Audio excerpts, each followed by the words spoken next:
Hello, ನಮಸ್ತೆ ಎಲ್ರಿಗೂ. ಎಲ್ಲ ಹೇಗಿದ್ದೀರಾ? ಎಲ್ರಿಗೂ ನನ್ನ ಕಾರ್ಯಕ್ರಮವಾದ ಕಥಾಸರಣಿ ರಾಗಸುತೆ ಜೊತೆ ಕಾರ್ಯಕ್ರಮಕ್ಕೆ ಆತ್ಮೀಯ ಸ್ವಾಗತ. ಎಲ್ಲ ಚೆನ್ನಾಗಿದ್ದೀರಾ ಅನ್ಕೋತೀನಿ. ನಾನು ಚೆನ್ನಾಗಿದ್ದೀನಿ. ನಾನು ನಿಮ್ಮ ವೀಣಾ ಸುರೇಶ್.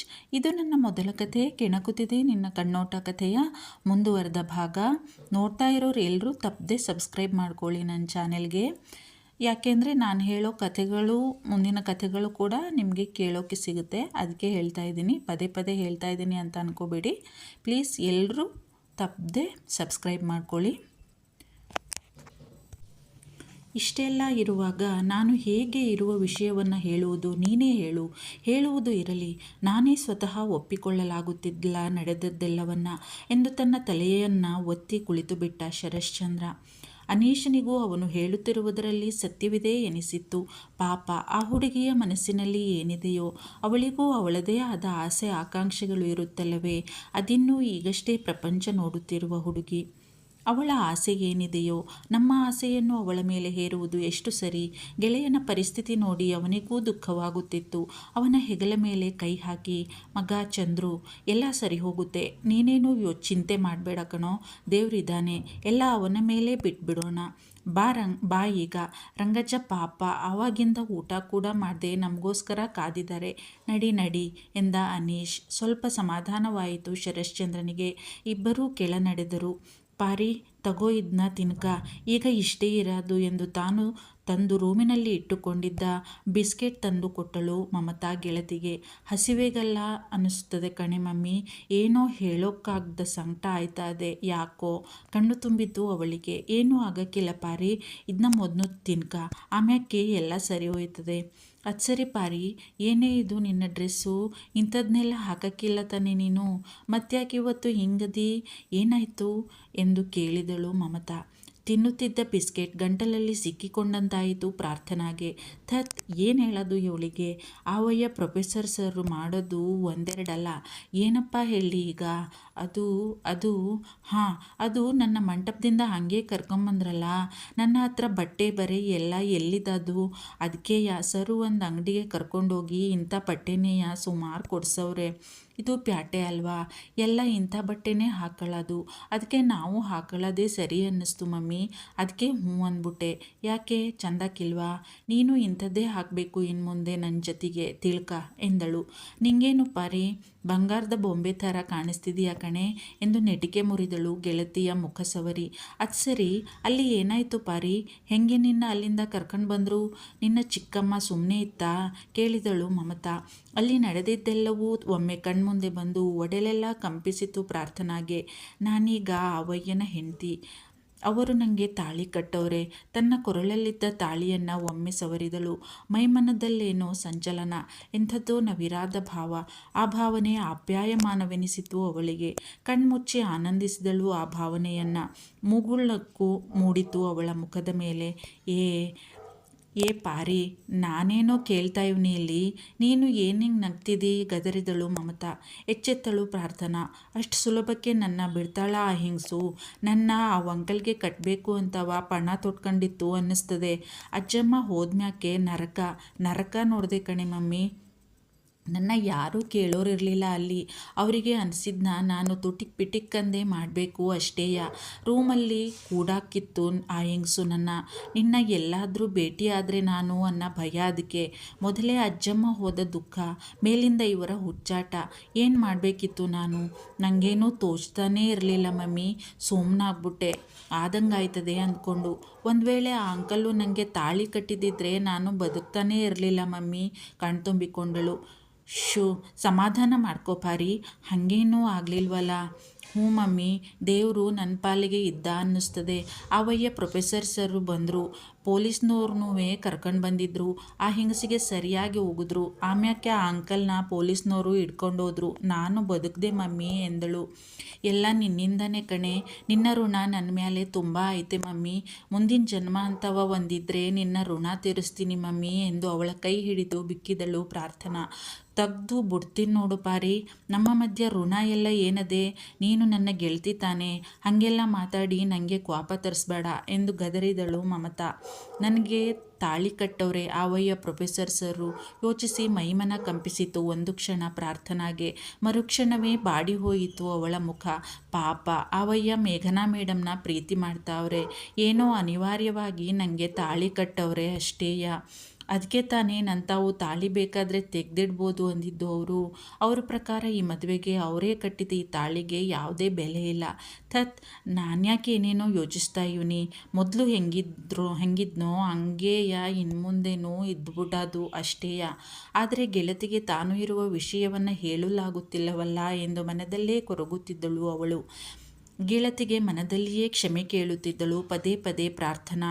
ಅವಳು ತನ್ನ ಗೆಳತಿಗೆ ಹೇಳದೇ ಇರುವ ವಿಷಯವೇ ಇರಲಿಲ್ಲ. ಅವರಿಬ್ಬರು ಜೀವದ ಗೆಳತಿಯರು. ಇಬ್ಬರಿಗೂ ಇಬ್ಬರ ಜೀವನ ತೆರೆದ ಪುಸ್ತಕದಂತೆಯೇ ಇತ್ತು. ಆದರೆ ಈಗ ಇವಳ್ತಾವು ನಾನು ಇರೋ ವಿಷಯ ಹೇಳಕ್ಕಾಯ್ತಾ ಇಲ್ವಲ್ಲ, ನನ್ನ ಕ್ಷಮಿಸು ಮಮ್ಮಿ, ನನ್ನ ಪರಿಸ್ಥಿತಿ ಹಂಗದೆ ಕಣೆ ಎಂದುಕೊಂಡು ಅವಳ ಮುಖವನ್ನೇ ನೋಡುತ್ತಿದ್ದಳು ಪ್ರಾರ್ಥನಾ. ಏ ಪಾರಿ, ಅದ್ಯಾಕೆ ಹಂಗೆ ನೋಡ್ತಿದ್ದಿ ನನ್ನ ಮಕನ, ಏನಾಗೈತೆ ಮಕಕ್ಕೆ ಎಂದು ತನ್ನ ಮಕ ಸವರಿಕೊಂಡಳು ಮಮತಾ. ಒಮ್ಮೆಲೆ ಗೆಳತಿಯನ್ನು ಅಪ್ಪಿದ್ದಳು ಪ್ರಾರ್ಥನಾ. ಮಮ್ಮಿ, ನಾನೇನೇ ಮಾಡಿದ್ರು ನಿನ್ನಿಂದ ಏನಾರ ಮುಚ್ಚಿಟ್ಟಿದ್ರೂ ಅದಕ್ಕೊಂದು ಕಾರಣ ಇದ್ದೇ ಇರ್ತದೆ ಕಣೆ. ನೀನು ಯಾವತ್ತೂ ನನ್ನ ತಪ್ಪು ತಿಳಿಯೋಕ್ಕಿಲ್ಲ ಅಲ್ವಾ, ನನ್ನ ಬಿಟ್ಟೋಗೋಕ್ಕಿಲ್ಲ ಅಲ್ವಾ, ನನ್ನ ಜೊತೆಗೆ ಯಾವತ್ತೂ ಇರ್ತೀಯಲ್ವಾ ಎಂದು ಕೇಳಿದಳು ಭಾವುಕಳಾಗಿ. ಗೆಳತಿಯ ಬೆನ್ನು ಸವರಿ ಸಮಾಧಾನ ಮಾಡಲು ಪ್ರಯತ್ನಿಸಿದಳು ಮಮತಾ. ಏ ಪಾರಿ, ಇದ್ಯಾಕೆ ಏನೇನೋ ಮಾತಾಡ್ತಿದ್ದಿ, ನೀನ್ಯಾಕೆ ಏನಾರ ಮುಚ್ಚಿಡಬೇಕು ನನ್ನಿಂದ. ಒಂದು ವೇಳೆ ಮುಚ್ಚಿಟ್ಟಿದ್ದಿ ಅಂತಾನೇ ಇಟ್ಕೋ, ನನ್ನ ಗೆಳತಿ ಬಗ್ಗೆ ನಂಗೆ ಗೊತ್ತಿಲ್ವಾ, ಬೇಕು ಅಂತ ಹಂಗೆ ಮಾಡೋಕ್ಕಿಲ್ಲ, ಏನೋ ಬಲವಾದ ಕಾರಣ ಇರ್ತದೆ ಅದಕ್ಕೆ ಅಂತ ಅನ್ಕೋತೀನಿ ಅಷ್ಟೇಯ ಎಂದಳು. ನನಗೆ ಸಿಕ್ಕಿರೋದು ನನ್ನ ಯಾವುದೋ ಜನ್ಮದ ಪುಣ್ಯ ಇರಬೇಕು ಕಣೆ ಮಮ್ಮಿ ಎಂದಳು ಕಣ್ತುಂಬಿಕೊಂಡು ಪ್ರಾರ್ಥನಾ.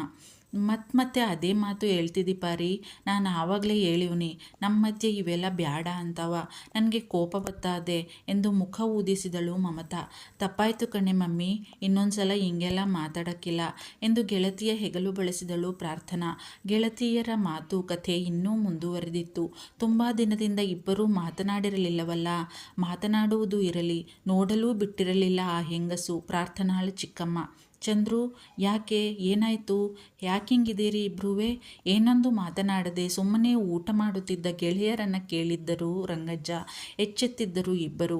ಏನಿಲ್ಲ ರಂಗಜ್ಜ, ಹೀಗೆ ಇರುತ್ತಲ್ಲ ಬಿಸ್ನೆಸ್ ಟೆನ್ಷನ್ ಎಂದ ಶರಶ್ಚಂದ್ರ. ಅದು ಅಸಲು ವಿಷಯ ಅಲ್ಲ ಎಂದು ಅವರಿಗೂ ಅರ್ಥವಾಗುತ್ತಿತ್ತು. ಆದರೂ ಅವರು ಕೇಳಲು ಹೋಗಲಿಲ್ಲ. ಹೇಳುವ ವಿಷಯ ಆಗಿದ್ದರೆ ಅವನೇ ಹೇಳುತ್ತಿದ್ದನಲ್ಲ. ರಂಗಜ್ಜ, ಶಾಂಭವಿಯಲ್ಲಿ ತಿಂಡಿ ತಿನ್ಲಾ? ತಿಂಡಿ ಬ್ಯಾಡ ಅಂದ್ಬಿಟ್ಟು ಹೋದ್ರು ಚಂದ್ರು. ಯಾವಾಗಲೂ ಹಂಗೆ ಮಾಡ್ತದೆ ಈ ಹುಡುಗಿ, ಸಣ್ಣದಾಗಿ ಗೊಣಗಿದ್ದರು. ಆದರೆ ಅದು ಅವರಿಬ್ಬರಿಗೂ ಕೇಳಿಸಿತ್ತು. ಇಬ್ಬರೂ ಮುಖ ನೋಡಿಕೊಂಡರು. ಶರಶ್ಚಂದ್ರನಿಗೆ ಹೇಗಪ್ಪ ಇವಳನ್ನು ನಿಭಾಯಿಸುವುದು ಎಂಬ ಚಿಂತೆಯಾದರೆ, ಅನೀಶನಿಗೆ ಈ ಹುಡುಗಿಯ ದೆಸೆಯಿಂದ ತನ್ನ ಗೆಳೆಯನ ಬದುಕು ಎಲ್ಲಿ ಹಾಳಾಗುವುದೋ ಎಂಬ ಚಿಂತೆ. ಊಟ ಮಾಡಿ ತಮ್ಮ ರೂಮಿಗೆ ನಡೆದಿದ್ದರು ಗೆಳೆಯರಿಬ್ಬರು. ನಡೆದಿದ್ದೆಲ್ಲವನ್ನ ಯೋಚಿಸಿದರೆ ಈಗಲೂ ನಂಬಿಕೆ ಬರುತ್ತಿರಲಿಲ್ಲ ಶರಶ್ಚಂದ್ರನಿಗೆ. ಯಾರ ನೆನಪಿನಿಂದ ತಾನು ಹಗಲು ರಾತ್ರಿ ಚಡಪಡಿಸುತ್ತಿದ್ದೆನೋ, ಯಾರನ್ನು ತಾನು ಹತ್ತಿರ ಸೇರಿಸಲಾಗದೆ ದೂರ ತಳ್ಳಲಾಗದೆ ಹೈರಾಣಾಗಿ ಬಿಟ್ಟಿದ್ದೆನೋ, ಅವಳಿಗೆ ತಾನು ತಾಳಿ ಕಟ್ಟಿದ್ದೇನೆ. ಅವಳು ನನ್ನ ಅರ್ಧಾಂಗಿ, ನನ್ನ ಮಡದಿ. ಈಗ ಯೋಚಿಸಿದವನಿಗೆ ಮೈಮನವೆಲ್ಲ ಪುಳಕಿತವಾಯಿತು. ಮುಚ್ಚಿದ ಕಂಗಳ ಒಳಗೂ ಅವಳದೇ ಮುಗ್ಧ ಸ್ನಿಗ್ಧ ಸೌಂದರ್ಯ. ಅಬ್ಬಾ ಹುಡುಗಿ, ಅದೆಷ್ಟು ಮುದ್ದು ಅವಳು! ಇಂದಂತೂ ನೋಡಿದರೆ ದೇವಲೋಕದ ಅಪ್ಸರೆಯೇ. ಕಡುಗೆಂಪು ಬಣ್ಣದ ರೇಷ್ಮೆ ಸೀರೆ, ಅವಳ ಕಮಲದಂತಹ ಕಣ್ಣಿಗೆ ಹಚ್ಚಿದ್ದ ಕಾಡಿಗೆ, ಎಳಸು ತುಟಿಕೆ ನವಿರಾಗಿ ಸವರಿದ್ದ ಗುಲಾಬಿ ಬಣ್ಣ. ಮೈ ಕಂಪಿಸಿತು ಒಂದು ಕ್ಷಣ ಅವನಿಗೆ. ಕಾರಿನಲ್ಲಿ ತನಗೆ ಅಂಟಿಕೊಂಡು ಮಲಗಿದ್ದ ಅವಳ ಕೋಮಲ ತನು, ಅದರ ಘಮ ಇನ್ನೂ ತನ್ನ ಮೈಮೇಲೆಯೇ ಹಾಗೆಯೇ ಇದೆ ಇರುವಂತಹ ಭಾವ. ಬರುವಾಗ ಅವಳು ತನ್ನನ್ನು ನೋಡಿದ ನೋಟ ತಟ್ಟನೆ ನೆನಪಾಯಿತು ಅವನಿಗೆ. ಧಡಕ್ಕನೆ ಎದ್ದು ಕುಳಿತು ಬಿಟ್ಟಿದ್ದ ಶರಶ್ಚಂದ್ರ. ಹೌದು, ಆ ಕಣ್ಣಲ್ಲಿ ನನಗೆ ಏನೋ ಹೇಳಬೇಕೆನ್ನುವ ತುಡಿತ ಸ್ಪಷ್ಟವಾಗಿ ಕಾಣಿಸಿತ್ತು ನನಗೆ. ಅವಳ ಮನದ ಭಾವನೆಗಳನ್ನು ಕಂಗಳಲ್ಲೇ ಹೇಳುತ್ತಿರುವಂತೆ ಅನ್ನಿಸಿತ್ತು ಆ ಕ್ಷಣ. ಅವಳ ಮನಸ್ಸಿನಲ್ಲಿಯೂ ನನ್ನ ಬಗ್ಗೆ, ನನಗೆ ಅವಳ ಬಗ್ಗೆ ಇರುವಂತಹ ಭಾವನೆಗಳೇ ಇವೆಯೇ? ಒಂದು ಕ್ಷಣ ಸಂತೋಷಕ್ಕೆ ಉಸಿರೇ ನಿಂತಂತಾಯಿತು ಎಂದೆನಿಸಿತು ಅವನಿಗೆ. ಮರುಕ್ಷಣವೇ ಛೇ, ಎಂತಹ ಯೋಚನೆ ನನ್ನದು. ಅವಳಿಗೆ ಹೇಗೆ ತಾನೇ ಅಂತಹ ಭಾವನೆ ಬರಲು ಸಾಧ್ಯ? ತಾನೇನೋ ಅವಳ ಮುಗ್ಧತೆಗೆ, ಸ್ನಿಗ್ಧ ಸೌಂದರ್ಯಕ್ಕೆ ನೋಡಿದ ಮೊದಲ ದಿನದಿಂದಲೇ ಯಾವುದೋ ಅರಿಯದ ಭಾವ ಮೂಡಿ ಅವಳ ಸೆಳೆತಕ್ಕೆ ಒಳಗಾಗಿದ್ದು ನಿಜ. ಆದರೆ ಅವಳಿಗೆ ನನ್ನ ಬಗ್ಗೆ ಯಾವುದೇ ಭಾವನೆ ಮೂಡಲು ಅಸಾಧ್ಯ. ನನಗೆ ಅವಳ ಗುಣದ ಬಗ್ಗೆ ಚೆನ್ನಾಗಿಯೇ ತಿಳಿದಿದೆ. ಅವಳಾಯಿತು, ಅವಳ ಓದಾಯಿತು ಅಂತ ಇರುವ ಹುಡುಗಿ ಅವಳು.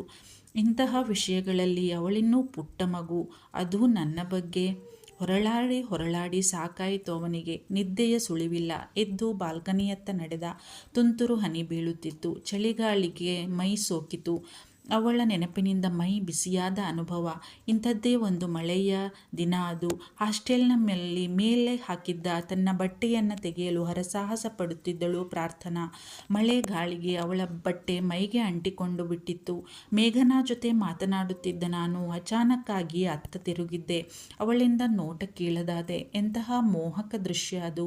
ಮೈಗಂಟಿಕೊಟ್ಟಿದ್ದ ಬಟ್ಟೆಯಲ್ಲಿ ಅವಳ ಪ್ರಮಾಣಬದ್ಧ ಅಂಗಸೌಷ್ಠವ ಕಣ್ಣು ಕುಕ್ಕುತ್ತಿತ್ತು. ಮುಂಗುರುಳು ಅವಳ ಮುಖವನ್ನು ಮುತ್ತಿಡುತ್ತಿತ್ತು. ಒಂದು ಕೈಯಿಂದ ಸೀರೆ ತೆಗೆಯಲು ಪ್ರಯತ್ನ ಪಡುತ್ತಿದ್ದಳು. ಇನ್ನೊಂದು ಕೈಯಿಂದ ಮುಂಗುರುಳನ್ನು ಸಂಭಾಳಿಸುತ್ತಿದ್ದಳು ಹುಡುಗಿ. ಅಬ್ಬಾ, ನೋಡುತ್ತಿದ್ದ ನನಗೆ ಅಂಥ ಮಳೆ ಚಳಿಯಲ್ಲೂ ಮೈ ಬೆವರಿತು. ಕೈ ಕಾಲು ಸೋತಂತಹ ಅನುಭವ. ನಾನು ನನ್ನನ್ನು ಸಂಭಾಳಿಸಿಕೊಳ್ಳಲಾಗದೆ ಥಟ್ಟನೆ ತಿರುಗಿ ಕಾರು ಏರಿ ಮನೆಗೆ ಬಂದು ಬಿಟ್ಟಿದ್ದೆ. ಅದು ಹೇಗೆ ಕಾರ್ ಡ್ರೈವ್ ಮಾಡಿಕೊಂಡು ಮನೆ ತಲುಪಿದೆನೋ. ಬಂದವನೇ ಶವರ್ ಕೆಳಗೆ ತಣ್ಣೀರಿಗೆ ತಲೆಯೊಡ್ಡಿ ಮೈ ಮನ ತಣ್ಣಗಾಗಿಸಲು ಪ್ರಯತ್ನಿಸಿದ್ದೆ.